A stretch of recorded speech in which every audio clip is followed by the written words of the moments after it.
Hukum nih yang mengikuti dari awal kasus Nikita dan Fadel, seperti apa sekarang ini menanggapi hasil lab? Polisi sudah mengumumkan hasil lab Loli keluar. Nah, abang sendiri menurut hukum seperti apa sih ketika hasil lab keluar ini dalam keperluan laporan Nikita sendiri? Oke, jadi ketika penyidik sudah menyelesaikan pemeriksaan lab ya, visum ya, dan beberapa proses pembuktian lainnya sesuai dengan Undang-Undang Perlindungan Anak, dan ini khusus, maka tentunya penyidik akan menganalisis ya, apakah ternyata dugaan pasal yang sudah dilaporkan oleh pelapor ya, ini memang mensyaratkan, menguatkan dari dugaannya. Kalau memang ternyata hasil labnya ini menguatkan dari dugaan pelapor, maka saya sih melihat ini bisa penyidik melakukan gelar perkara ya, untuk proses penetapan status terlapor ke depannya seperti apa, seperti itu. Oke, artinya hasil lab ini bisa dibilang menguatkan bukti laporan terhadap si terlapor sendiri. Misalkan hasil lab ini ternyata menguatkan ya apa yang memang beredar berita ya, kami pun beberapa kali mengikuti hasil di media ya mengenai hasil lab visum dari terlapor dari pelapor, dalam hal ini anak dari saudari Nikita Mirzani. Kalau ini ternyata menguatkan, sekali lagi ya, kalau ini laporan hasil visum ini menguatkan ya, maka secara pembuktian undang-undang pidana khusus dalam hal ini peradilan soal perlindungan anak, maka penyidik ya bersama pihak ya yang disyaratkan dalam undang-undang tadi akan melakukan gelar perkara ya, gelar perkara untuk menetapkan status perkara tersebut, apakah nanti dinaikkan sebagai tersangka dan atau memang misalkan ini tidak terlalu kuat untuk membuktikan ada dugaan pelapor ya mengenai pasal yang disangkakan kepada pihak terlapor, seperti itu. Bang, seberapa kuat hasil visum atau hasil lab untuk menjerat seorang menjadi tersangka? Oke, jadi pembuktian yang pernah kami sampaikan juga, pembuktian dalam undang-undang pidana khusus ya, khusus dalam hal ini soal perlindungan anak dan atau ya tindak pidana kekerasan seksual, ini pembuktiannya khusus ya. Kalau pembuktian khusus mengenyampingkan pembuktian di pasal 183 KUHP ya, dengan hasil visum pengakuan saksi korban, maka ini sudah bisa dinaikkan. Makanya hati-hati. Dari kemarin pun kami selalu menyampaikan agar para praktisi hukum ya, agar masyarakat ya dan atau para pihak yang terkait hati-hati mengenai undang-undang soal perlindungan anak ini. Ini negara betul-betul melindungi anak, negara betul-betul melindungi wanita. Makanya pembuktiannya sangat detail, sangat saintifik gitu loh. Jadi kalau tidak ada ilmu pengetahuan yang diuji di dalam pembuktiannya, maka tidak ada ini pidananya. Makanya hati-hati ya, kalau ini terjadi ya, pembuktiannya khusus gitu loh. Harapan saya ini menjadi perhatian gitu loh untuk masyarakat ke depan, seperti itu. Bang, abang kan sudah puluhan lah kasus di bawah umur ini ya, ya. Menurut abang, banyak bilang netizen proses ini terlalu lama. Apakah memang proses seperti ini? Ya, jadi memang Mas, proses pembuktian khusus saintifik ini karena undang-undang khusus tadi ini memang nggak bisa cepat. Ya, pengujian lab ya itu memang ada mekanisme khusus. Jadi kita nggak bisa ya memaksakan dengan cepat dan atau apa. Berbeda, maaf ya, rekonstruksi perkara hukum, misalkan si A korbannya adalah anak di bawah umur, itu langsung tertangkap basah oleh misalkan oleh pihak keluarganya. Lalu si korban ini segera melapor kepada orang tuanya. Ini prosesnya cepat, Mas, karena bisa langsung ditangkap tahan ya, karena rekonstruksi perkara hukumnya berbeda. Jadi nggak perlu lagi menunggu waktu lama untuk menetapkan si pelaku ini tersangka, tangkap dan tahan. Tapi kan rekonstruksi perkara ini bukan langsung, bukan tertangkap basah ya, bukan saat itu terjadi. Maka proses hukum tadi betul-betul saintifik. Pengujian lab tadi kan nggak bisa langsung, Mas, nggak bisa sehari 2 hari selesai keluar hasilnya, itu nggak bisa. memang ada tahapan pengujiannya, dan itu semua ahli profesi di bidangnya, dokter, ya, kemudian psikiater, psikolog, itu semua dengan keilmuannya betul-betul memastikan apakah korban ini traumatik hasilnya, atau misalkan mohon maaf ya, di dalam anatomi korban itu betul-betul ada kerusakan. Itu kan medis, Mas. Ya. Itu nggak bisa langsung hasil kita dapat. Bahkan mohon maaf, itu mungkin ada tahapan-tahapan yang akan ada pengujian ulang lagi untuk memastikan apakah tidak berubah dari struktur anatominya si korban ini memang terjadi kerusakan misalkan di dalam organnya. Nah, inilah pentingnya undang-undang khusus. Inilah pentingnya pembuktian khusus. Maka saya mengharapkan kepada para pihak siapapun, kalau mengenai dan menangani perkara pidana anak dan atau wanita, agar semua pihak ini menahan diri, ya, jangan jumawa, jangan terlalu percaya diri, karena hati-hati soal pembuktiannya. Ini berbeda sekali dengan pembuktian umum di KUHP gitu loh.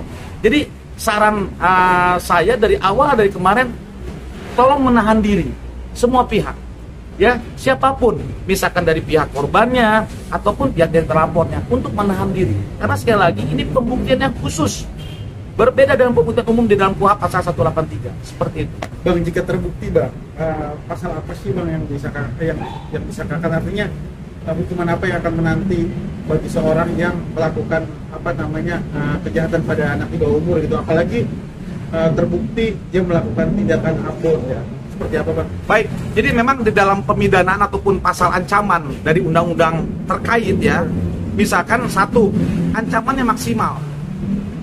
Ancamannya maksimal, Mas. Jadi ancaman maksimal ini dituliskan dalam pasal kalimatnya itu maksimal. Jadi jaksa tidak bisa menuntut di bawah ancaman undang-undang tersebut.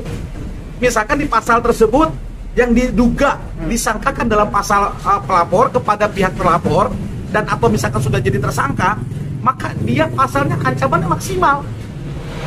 Contoh, ancaman di pasal tersebut itu misalkan 15 tahun, maka jaksa tidak boleh dan atau hakim tidak boleh misalkan diputuskannya atau dakwaannya di bawah ancaman pasal 15 tahun.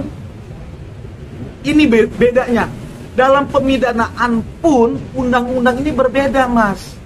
Makanya saya bilang hati-hati dengan undang-undang khusus ini bagi para pelaku, ya, kekerasan seksual, ya, untuk melindungi anak dan wanita ini hati-hati gitu loh. Kedua, pemidanaannya untuk pelaku itu bisa dilakukan, mohon maaf, seperti dikebiri. Pelaku Itu bisa berikan pidana tambahan oleh jaksa. Itu pelaku itu bisa dikenakan pasal tambahan, pidana tambahan dengan dikebiri. Ketiga, pelaku diumumkan kepada seluruh masyarakat se-Indonesia bahwasannya pelaku ini adalah pelaku kejahatan anak dan atau wanita misalkan. Ini bentuk perlindungan negara untuk mengatasi gitu loh. Makanya hati-hati, kembali lagi, ini nggak sembarangan gitu loh. Pasal dan undang-undang ini sangat concern oleh negara melindungi anak-anak dan wanita di Indonesia gitu loh, ya. Seperti itu keterangan mengenai soal pemidanaan. Bang, berarti kalau melihat ancamannya begitu tinggi, berat, kemungkinan untuk ditahan bisa Bang langsung ditahan atau seperti apa ketika status sudah menjadi tersangka? Baik, jadi begini, di dalam KUHP itu ada dan Perkapolri itu ada soal mengenai alasan subjektif dan objektif, ya, itu di kepolisian. Kemudian dalam pasal ancaman pidana umum, kalau ancamannya di atas 5 tahun di dalam KUHP, Kitab Undang-Undang Hukum Pidana di Indonesia, maka alasan subjektif objektif penyidik dapat langsung menahan dan menangkap. Menahan juga, ya, di atas 5 tahun. Itu kalau bicara pidana umum. Kalau bicara pertanyaan Mas tadi mengenai soal pidana khusus, dalam hal ini adalah perlindungan anak dan wanita, ancamannya berapapun itu ditangkap dan ditahan, Mas. Oh, ketika status sudah tersangka langsung Status ditahan. tersangka, maka dia dipanggil dan atau tidak dipanggil, tetapi di bawah surat pemanggilan tersangka loh, ya, tetap hukum acara pidananya dilakukan oleh penyidik. Dan unit PPA di Indonesia itu sudah luar biasa mumpuni, ya, karena saya terlibat langsung di sana dalam hal perlindungan anak ataupun wanita seperti itu. Itu bisa langsung ditangkap dan ditahan. Oke Bang, kalau kasus ini kan saksi semua sudah diperiksa, ada 11 lebih, terus terlapor juga sudah diperiksa semuanya, terus menunggu hasil visum, hasil lab sudah keluar. Apakah perlu dipanggil lagi si terlapor atau langsung status naik setelah gelar perkara atau seperti apa prosesnya Bang? Baik, jadi dari pengalaman yang pernah kami lalui ya dan kami tangani, ini kan prosesnya adalah acara pidana tentunya. Ya, kita tetap akan menghargai dan melakukan proses acara pidana itu di kepolisian.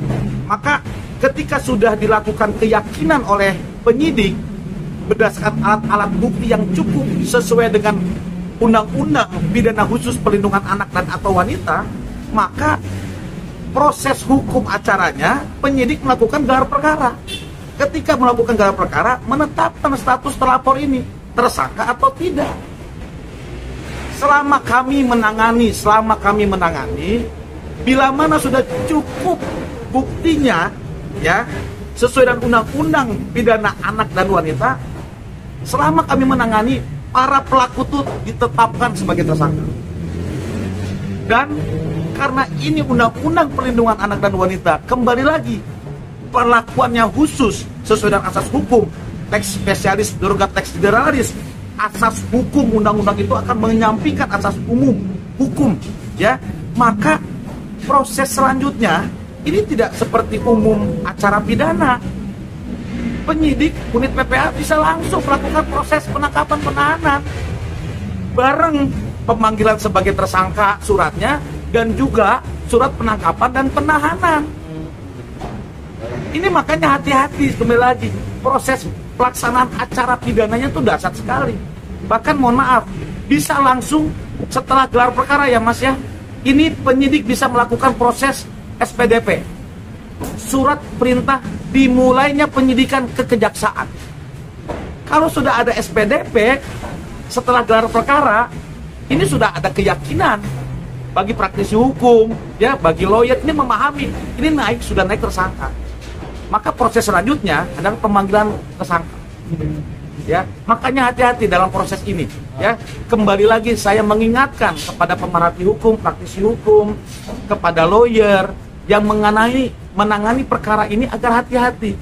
Ini pembuktiannya khusus, ya, agar jangan terlalu melebar, ya. Berbeda dengan pembuktian secara pidana umum seperti itu. Oke, artinya boleh ditekankan keinginan Rasman untuk RJ tidak bakal terwujud ya Bang ya, karena dengan hukuman maksimal dan memang benar-benar khusus ya Bang ya. Ya, jadi sedikit pengajaan kepada masyarakat mengenai Undang-Undang TPKS 12 tahun 2022 itu jelas tidak ada dicantumkan soal perdamaian, tidak ada mediasi, tidak ada restoratif justice. Yang ada apa? Itu rahasia. Karena memang tidak disebutkan untuk didamaikan, akan dilanjutkan proses penegakan hukum. Kalau menyangkut undang-undang perlindungan anak, misalkan perlindungan anak dan wanita, kemudian undang-undang kekerasan di dalam rumah tangga, ya, bila mana korban tidak mendaki RJ, tidak terjadi RJ ini Mas. Jadi ini nggak bisa sembarangan langsung, bahwasannya dengan, mohon maaf ya, ada beberapa mungkin yang kita dengarkan di media, oh itu bisa RJ, oh itu bisa mediasi dan sebagainya. Selama kami menangani ya mengenai soal perlindungan anak, ini memang agak berat untuk dilakukan proses restoratif justice. Ya, terkecuali ya para pihak sudah menempatkan itu dengan tepat. Makanya akhirnya mereka sepakat untuk mencabut laporan dan sebagainya. Seperti itu. Bang, kalau balik lagi, Abang pernah juga menangani korban seorang perempuan juga ya di bawah umur dan dilakukan oleh TPA ya? Ya, TPA. TPA di rumah aman. Maksudnya itu rumah aman itu seperti apa Bang? Apakah itu sama penjagaan polisi atau keluarga Bang? Siap. Jadi sesuai dengan Undang-Undang Perlindungan Mas. Sekali lagi, karena ini Undang-Undang Pidana Khusus melindungi anak dan wanita, maka negara wajib menyiapkan rumah aman. Ini sudah ada aturan hukumnya. Ini bentuk negara melindungi anak dan wanita dari korban kejahatan pidana. Ya, pidana anak ini dan atau wanita. Maka rumah aman ini sudah disiapkan mekanismenya. Ya, di sana sudah ada penjaganya, di sana sudah ada perlindungan untuk korban dan saksi, di sana juga ada psikiater, psikolog, di sana juga ada dokter, tentunya di sana juga ada aparat hukum. dalam hal ini unit PPA Reskrim, ya Polres atau Polda setempat. Jadi memang rumah aman ini ditetapkan berdasarkan Undang-Undang Perlindungan Anak dan Wanita ini, gitu loh. Negara wajib menyiapkan. Nah, maka mekanisme yang dilakukan oleh misalkan pelapor dalam hal ini anaknya dari Nikita Mirzani, maka sesuai dengan undang-undang semuanya. Penempatan dia untuk supaya aman, supaya dia betul-betul bisa melaksanakan proses hukum sebagai anak, ya, maka ditempatkanlah di rumah aman. Rumah aman. Ya, dan kami sudah melakukan observasi juga di rumah aman itu semua cukup terpenuhi. Ya, negara sudah betul-betul hadir ya dalam melaksanakan undang-undang tersebut. Dan apakah keluarga dari Nikita Mirzani ada di situ salah satunya? Boleh berkunjung, bukan di sana, bukan menemanin atau apa, tapi boleh berkunjung. Seperti kita mengunjungi aja, ya, berkunjung ke orang sakit, ya, atau orang sedang ada permasalahan, itu boleh untuk berkunjung seperti itu. Bang,